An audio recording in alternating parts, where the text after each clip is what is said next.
Good morning. How are you? Good. How are you? I'm good. I'm good. Thank you so much for putting together these videos for the church website. I think this is our third installment, if I'm not mistaken. So, And so I've enjoyed watching myself. And so I do thank you. naturally. Yeah. As you would. Yes, I would. And I thank you for putting that all together. And I couldn't do this myself. So I'm glad that you have the skill set to really do a nice job on this. So thank you very much. Happy to do it. I'm really happy to do it. And I really hope that as people watch, they get more and more interested in what's going on down in Belize. Right. So yeah, that is the hope, just general information, but to have people get some buy-in with the people down in Belize. I mean, it would be great if we were able to put some pictures up, let's say across the screen there at church in the morning, and people would look at that and say, oh yeah, that's Andy. He's down in Belize. Just that recognition. Really like that to be the recognition, because this whole effort is based on our church.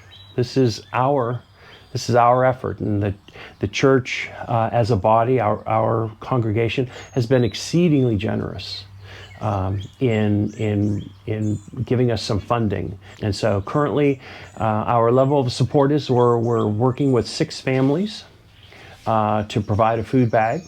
These are different than the families that we were working with the last time we did one of these. We got 6 additional people, or 6 new people, when we started up this again in January. And so since we met last, I was in Belize for the first week of March. And so we had some really important meetings that we attended. We met with a group. It's called Yeshe, and there's a lot of Y's and X's and apostrophes in that name, and I don't want to tell you how to spell it because I don't know.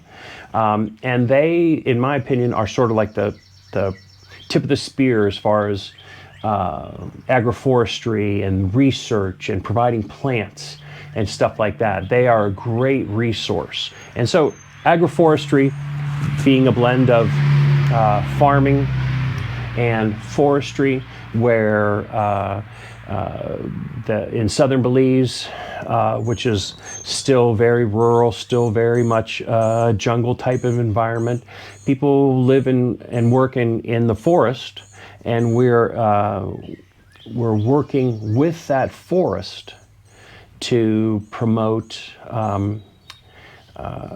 meaningful employment for them. So the idea being they would take an area that has been cow pasture, and we would grow and plant forest trees and forest plants, and including coffee, cacao, chocolate, and some other lumber trees like mahogany.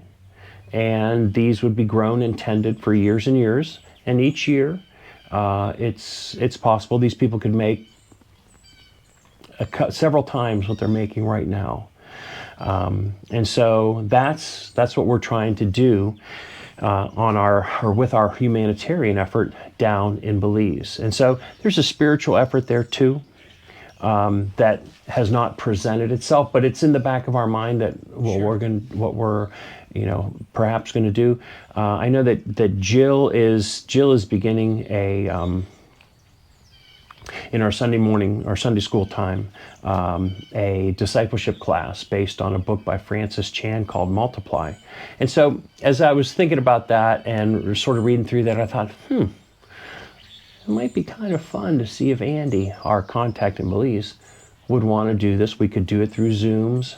Yeah. And so, and again, I don't know for sure because I've only been to his church 4 times. But it seems like their idea of church, and I could be wrong, and this is not meant in a disparaging way, their idea of church is a church service. There's a Sunday morning church service. There is I believe it's a Tuesday night church service where the women lead the service. They get up, they speak, and then they sing. And then that person sits down, another one gets up, speaks, sings. And then on Thursday night, it's the guy's turn. And they do the same thing. And so it was really an honor to be there and to see that. And the pastor there spoke in English so that I could understand. And then that evening, and it was a lot of fun. And again, he's seen us in his church, and there's only maybe 20 people there. So, we're the tallest, palest people there. And he calls us up to the front. And so he just wanted us to, introduce ourselves, tell us what we're doing there. And so we did. And, handed me a microphone. It's like, been here, done that, it's no trouble for me to talk in front of people. So we had a very nice conversation. And so it was just fun. I would like to get into other churches. To me, I asked Andy, I said, Andy, what's the biggest church you have in your village? And there's 5 churches. What's the biggest church you have in your village? He's like, I think it's mine. And I said, okay, Andy. I said, how many people you got on a Sunday? He's like, 40. Okay, so if you do the math, 5 churches, his is the biggest. Let's just assume they all have 40 people in them. 5 times 40, 200 people. He's got 400 to 500 people in his village. And so there is an unchurched mass in his village. And so there, and that to me is sort of the opening, is that there are people there that are not going to church and perhaps don't know of the saving grace of Jesus. And so that is, that's going to be where we go. And so that was a great, they go to church like every other night there, and it's wonderful. I really enjoyed my time there. We met also with a fellow whose name was Oscar. He worked at Maya Mountain Cacao, and Maya Mountain Cacao they're like the buyers of the cacao beans that these farmers produce. And so an individual farmer, and I have statistics, I was looking at what they do there, the individual farmer only doesn't even produce 1,000 pounds of beans, or 1,000 pounds of beans, maybe 1,000 kilograms, which is 2,200 pounds. They don't produce nearly that much. And so they make like several $100s a season. But I think that you could do better with some concerted effort, maybe with some hand pollination. I mean, there's some tricks. Yeah. And so in the biology of the cacao, there's a tiny little insect that goes inside that open flower, does the pollination, and then flies off. And that little bug is not very efficient because it doesn't pollinate that many. But I've seen pictures of where there are people doing hand pollination, which is like several mornings, a week for a few weeks while they're flowering profusely. And oh my goodness, once you learn it, and it's not that difficult, but once you learn it, the trunks are just, in some of the pictures, they're coated with pods, just coated with pods, like a 70% increase from a single tree. And so that's huge. That's huge. And so there's some things that we can do here. The distance is difficult. The emailing is not great. And so we're sort of at the whim of whenever people get back to you and stuff like that. And so I've got tons of questions. But, when we were there, we asked, I asked of Yeshe and at Maya Mountain Cacao, do you think this is a good idea? And they're like, yeah, we think this is a good idea, meaning this would benefit the villagers. And so our goal here is to begin to set them up with an agroforestry plot. And the land down there is free. They just have to ask for it. And they go to the village elders and they say, hey, can I have some of our communal land? And the communal land, I don't know how far it goes, but it is all over. And, it sort of radiates out from the center of town. And so Andy's plot is probably a half mile which isn't too bad, but you know, if you're in the rainforest and it's a half hour away, it's a long walk. So our hope is that we will start them growing, and if they like that, then we'll work on getting that stuff planted. See, the growing is sort of their buy-in, so that they are have some skin in the game. Right. That's our hope. And so yeah, the people at Maya Mountain Cacao, they suggested cacao and coffee. And you know what? We know people up here who sell coffee. That place. We know people that buy coffee. We know people that buy coffee. Right. And so, you know what? And all this stuff is fair trade. And so they are. It's expensive because they're paying the farmers a reasonable amount for what they're growing. Yeah. And so Maya Mountain Cacao collected 880,000 pounds of beans last year. That's crazy. It's a crazy amount. And during the processing of them, I mean, they dry them and they've got to be turned. And so they're big, long tables under, like translucent panels.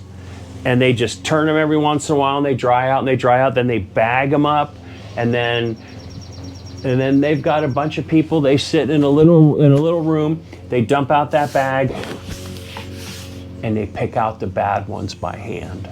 They look for flat ones, and they look for broken ones. That's crazy. And so they just pick that stuff out, and then they put that in the bag. That bag's now ready to go, and then they go get another. God bless them. I know it. That's yes, great. And they're 120-pound bags of cacao, and so. Wow. But you know what? It's work. They sit around a big table. They talk and they laugh, and we walked in there, and they're so friendly. They're showing us this and showing us that, and you got to see how they ferment them. They have them in a big, like a cubic meter wooden box. And they just pour those wet beans right out of the bucket into these boxes, and then they put like coffee bean bags, like burlap bags on the top of them, and they ferment for maybe 5 days a week. And they take readings on them, they turn them, and at the end of that time, that's when they dump them out to dry them. And so it's all of that goes into making these beans, and whatever happens in Belize, it's magic, because those beans all go to Europe, to the finest, like Swiss chocolate places that you'd ever heard of, and none of it comes to the States, and apparently, and they just said, Ed, we need more. We need more beans. And they need people, theoretically like us, who are willing to sort of front it, and not a whole lot, because they're growing their own stuff. We're starting with seeds, and the startup costs are really minimal. But we're starting them and helping them get to that point where it becomes, they can make some money. Right. And the research I've done has said that, if they made $5,000, and the people at Maya Mountain Cacao said, yeah, Ed, $5,000, $6,000 a year, that extra $1,000 is enormous, huge, big money for them. It's transformational money, is what the research shows, because they're making anywhere from $1,500 to $3,000 a year doing odd jobs. Now they have something they could make 3 times what they're making now. And, looking at the research, saying, they can now pay their bills. They can buy uniforms for their kids. They can buy school supplies. They can pay for medicine. Just the basic stuff that you wouldn't even think twice about buying here. They're able to do that. And so it would be transformational, and it's so fun to think about how we could possibly serve these people and lift them out of poverty. one of the things that they're missing in their diet is protein, and they just can't afford it. And they eat a lot of corn, they eat a lot of rice, and it's all starch. And so they're dentistry wise, their teeth are just, it's bad. We're going down in July to apply fluoride to the teeth of children, just to help strengthen them, to help remineralize them, so that they're harder and can, hopefully hold out until they get to see a real dentist. And so, that's one of our service projects as we're going back down there in mid-July. We're also going to paint the buildings, the outside of the school as well. And so that's really where things are now. I'll be going back down there in June 1st. And during that time, I would like to meet with Maya Mountain Cacao. They did tell us, Ed, we're super busy here. He had originally said, this fellow Oscar had originally said, yeah, Ed, I'll come to the village and train your people. And I was like, oh, thank you, Jesus. And then he said in an email, he said, we are super busy, and that we're just backed up. He's like, I don't think I'm going to be able to do that. He said, but there is somebody in the village that I feel confident could help. And I'm like, I was disappointed, but okay. I want to get this person's name, and I haven't gotten that yet. So I'll send him another email here soon. And so it may be that if there is a training session in a nearby village, we might haul some people out there. We really haven't spoken to the village elders about this aspect of our service in the village. And we've talked to them about painting the school, power washing the school, doing a hog roast the night before we leave. And that, to me, is a protein event, so that they can get some healthy food. And that's and so when we were talking with them, with the village elders and the school principal, and again, I don't know what their customs are down there. And so I said to them, well, we would like to have some sort of like a cookout, like the night before we leave, just village-wide. And again, I'm thinking, get some meat in these people, protein event would, be a good thing. And so I said, I was just thinking, we'll get a grill. Andy says there's some grills around. We'll get a grill. We'll do like a hot dog roast. And they start snickering. And they're like, Ed, we don't do hot dog roasts down here. And I'm like, oh, okay. They said, Ed, we do hogs. And I'm like, oh, you mean like barbecue? And they're like, no, Ed, we don't do barbecue down here. They just cook them up, grab some meat off there, and away they go. And so that's going to be what we do. We're probably, for a whole village, it's probably 3 hogs. And I know that Andy, when he was married about 2 years ago, they invite everybody. The whole village comes. And he's like, Ed, we did 5 pigs here. And so it's just going to be fun. And I said to him, well, who's gonna cook this stuff up? And they're like, Ed, don't worry about it. Once the ladies hear that this is what we're doing, just stay out of their way. Right. And so I'm like, I get that. I totally get that. Yeah, it's universal. Yeah. It's universal. So, at any rate, looking forward to going back. They're dear people, and I love interacting with them. And again, if you had told me 2 years ago that this was going to happen, this is going to be what I'm doing, in the last part of my time here on Earth, I would have been like, no way, this is never going to happen. But man, this is just, it's so much fun. And I feel so blessed being the guy that's working with these people, making friends in a totally different country, totally different area of the world. It's just amazing. It's just amazing. So At any rate, that's really all that we've got going on. We've got 8 people going from church. 7 from church, and one of them is number 8 is Michael's father-in-law, and so we're hoping to get together on whatever date it was. I think the first, maybe, which was a Friday. Yeah.